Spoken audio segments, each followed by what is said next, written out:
Welcome back. I did get the rear end under the truck. I had some time earlier this week. I got the wheels bolted on and I removed a couple leaf springs.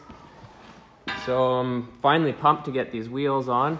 It's a little bit closer than I'd like, but I think we got the room we need.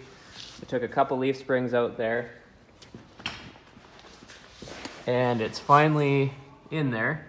I can't actually tack and weld the spring perches yet because to get the right pinion angle I need to get more weight in the nose, and just in case it's not close enough by the time I do the turbo kit and everything, I better just leave it for now. So today I'm fabbing up some of the traction bars.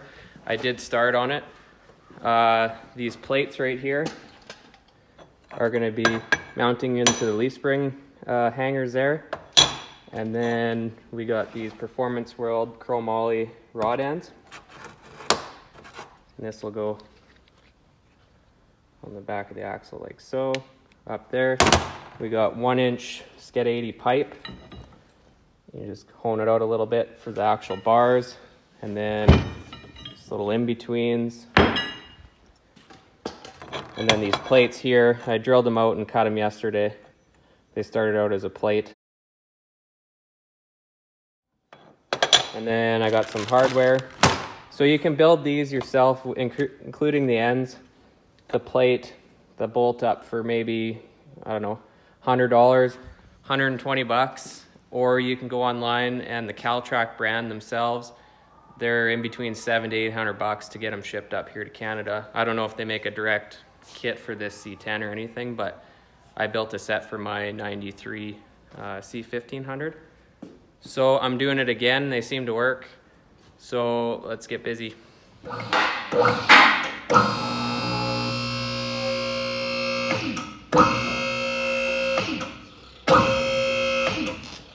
Gonna sneak the plates in there and then I can get measurements for all the little in-between spacers and stuff and get it all bolted up. So that's in there. I got the spacers made. I had to do a little bit of shaving. It was a little tight. And I might do a little bit more when I take it apart. That's what we got going on under here. I'll do the other side there, and then once I'm done supporting the diff, I'll lift it up on the hoist and we'll do the bottom. Get these in line, and I'll get a measurement for the bar and cut it and tack it into place to make sure it works. So I got the other side done. I got it up in the air now.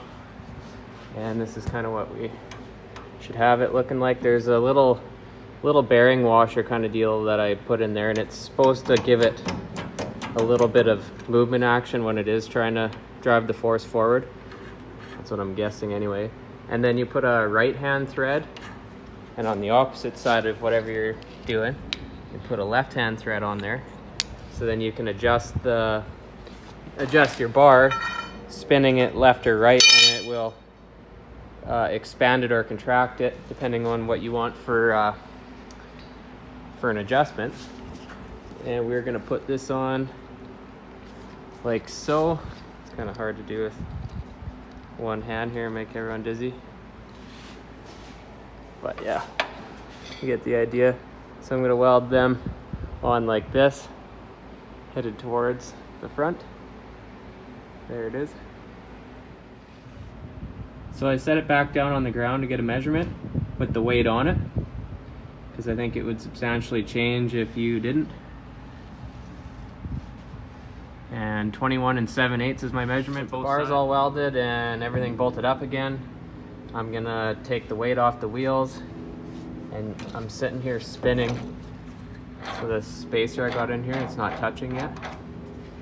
Sit there and spin, just as a starting point. You can see it pivots down.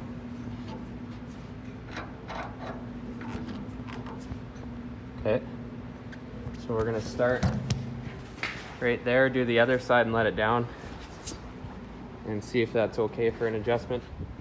So I'm happy with that adjustment. I'm just leaving everything loose for now. You can see there's a spacer there and right there. That's what's going on. So I'm gonna let it down. So there we go. The Caltracs are done. I'm happy with those. They worked last time, I'm sure they'll work again. You can just play with the adjustment a little bit. Actually really liking how it sits in the back end. Those Caltracs with that preload brought it up almost an inch. So I think we're still sitting pretty good. So I got some of the brake lines and fittings in. I adapted that to a 3AN. So there's that to do. And these are the steel braided lines. Got those from Performance World as well. They seem to be nice. I think it'll be a lot easier to service the vehicle if we got to take it apart. Just to unhook these lines and away you go. You don't have to worry about stripping out your flared ends and everything else. These little 3AN unions. There's that to do. I want to take some of this spare or leftover 1-inch tubing pipe and cross brace the axle tubes to the pinion. So now that I've seen where the shock mounts go and the perches and everything actually in the truck, I don't see an issue with adding these on there. So there's going to be that to do. I'll probably get to that tomorrow. So the truck's really starting to come together. I got parts coming in every day for it. There's another thing I wanted to show you guys, and that's the intake. I just wanted to see the spacing. So I'll set it on there again. It's a Holly High Ram. It's not my first choice, but obviously with the way things are in COVID and it's hard to get parts, I don't know what's going on out there, but we have to really learn to adapt and change our plans and everything like that. But the main goal was to have a intake that utilized high RPM. Just with the cam and everything that we're running, I want to be, you know, past that 7,000 mark, maybe shifting at 7,500. See how it goes. So yeah, I think it's pretty fancy. I mean, I don't know if the hood's gonna close yet.